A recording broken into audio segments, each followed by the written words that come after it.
Bonsoir à tous.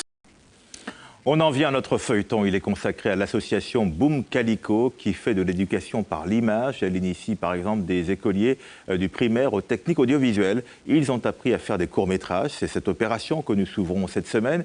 Mais d'abord, la présentation de ceux qui composent Boom Calico, une association unique en son genre. Un premier épisode signé Fabienne Léonce et Marc-François Calmeau.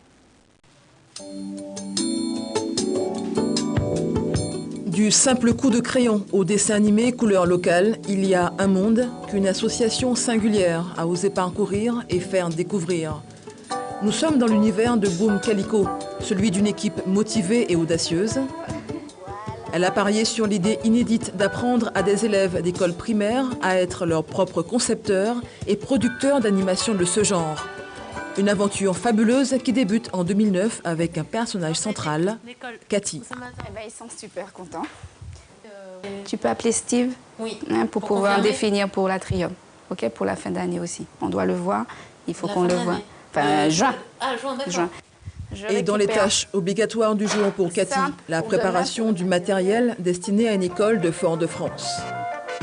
Dans la petite équipe de Boom Calico, il y a par ailleurs Marie Fleuretta et Josias, infographiste en contrat d'avenir. La jeune femme de 23 ans travaille sur les maquettes, brochures et DVD. Il montre le travail des enfants destinés aux parents, enseignants et institutionnels, à l'exemple de ce projet, un parmi la vingtaine déjà réalisé depuis 6 ans. Ici, nous avons le projet Le Petit Marché de Max Rancier, une école de Trinel. J'ai effectué le livret d'histoire. Puis j'ai fait le DVD. Josias, pour sa part, est chargé de donner vie au dessin des enfants. Il travaille sur le carnaval des crabes et doit impérativement respecter une règle d'or. On a certaines contraintes, à savoir ne pas déformer le dessin de l'enfant, en fait. Il faut que l'enfant puisse reconnaître ce qu'il a fait, en fait. Et nous, à notre niveau, on va devoir les déformer, mais sans trop les déformer. Enfin, Jackie, leur tuteur et formateur infographiste, toujours à l'écoute lorsqu'une difficulté survient. Chaîne enfoncée, c'est normal ça? Moi, je vais pas quand ça. tu fais... Cathy prépare son chariot car demain, elle doit rencontrer des élèves et dans le lot, il y a l'incontournable crayon de couleur. Ce sont les outils les plus importants pour les enfants parce que c'est avec qu'ils vont nous donner des couleurs très vives. Des feuilles que nous préparons avec un quadrillage qui leur permet de nous proposer plusieurs styles de dessin. Nous avons aussi des ordinateurs qui permettront de montrer aux enfants comment leur dessin bouge, puisqu'on fait plusieurs rencontres. Et puis nous avons les caméras, évidemment, que les enfants peuvent tester et qui leur permettent de comprendre le langage de l'image. 2 bus, une soixantaine d'enfants accompagnés de leurs enseignantes et de quelques mamans. Et c'est parti pour une matinée de découverte. Vous enclenchez avec le pouce, le petit point rouge signifie que vous enregistrez et vous restez 3 secondes. Qui c'est qui sait compter jusqu'à 3? Moi. Pendant que certains observent la nature, d'autres prennent des notes, d'autres filment, car l'objectif du projet est de construire une histoire avec des personnages tirés de cet environnement. Ils vont écrire des textes, ils vont les mettre en images avec l'aide des membres de l'association Boom Calico. Et ensuite, ils vont... Vous allez plus axer sur la mangrove, sur la forêt, Les idées viendront des enfants. On va partir des mots-clés, de ceux qu'ils ont retenus.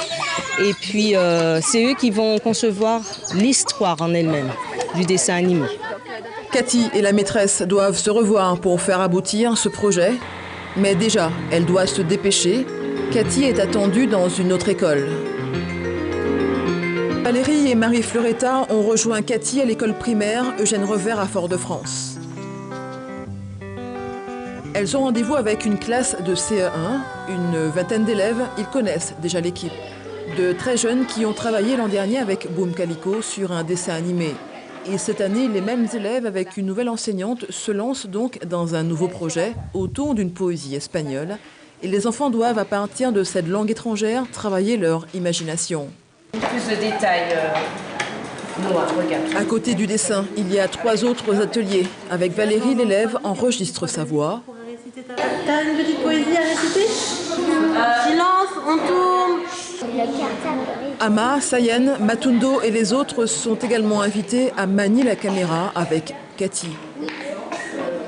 Ne bouge pas. Attends. Tu comptes 3 secondes, 5 secondes maximum. D'accord? Ici enfin, place au fou rire avec Marie Floretta. Elle explique aux enfants comment animer un dessin. Clique sur la souris, maintiens la souris et puis tire. Oh, j'adore. J'ai déformé la tortue en gros dinosaure qui n'a pas existé.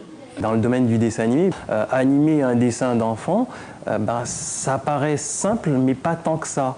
C'est-à-dire que les enfants dessinent jamais avec les bonnes proportions, parce qu'ils dessinent de manière totalement naïve. Hein.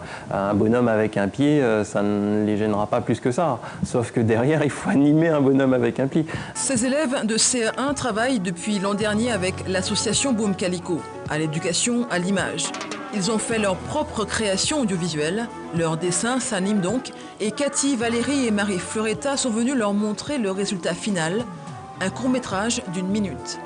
Une belle occasion de découvrir également l'univers du cinéma à partir de la simple pellicule. Et parce que nous baignons en permanence dans l'image, 3 classes de cette école ont opté pour une découverte de ce monde. L'image pour dire, l'image pour s'exprimer, l'image pour raconter. Et bien sûr, comme la fin de notre production, nous déboucherons donc sur des documentaires et des dessins animés. Donc bien sûr, les élèves garderont aussi l'image comme souvenir. Et les souvenirs, Cathy les collectionne.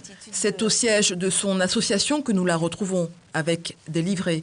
Depuis septembre 2009, une quarantaine a été éditée. Il renferme des poésies et des illustrations réalisées avec les classes, les listes des participants et toute information permettant aux techniciens de travailler cette matière première. L'association a un slogan évocateur, le regard des petits sur le monde des grands. Elle espère voir grandir ses enfants en suscitant chez eux des vocations et à travers eux des réussites et des images positives.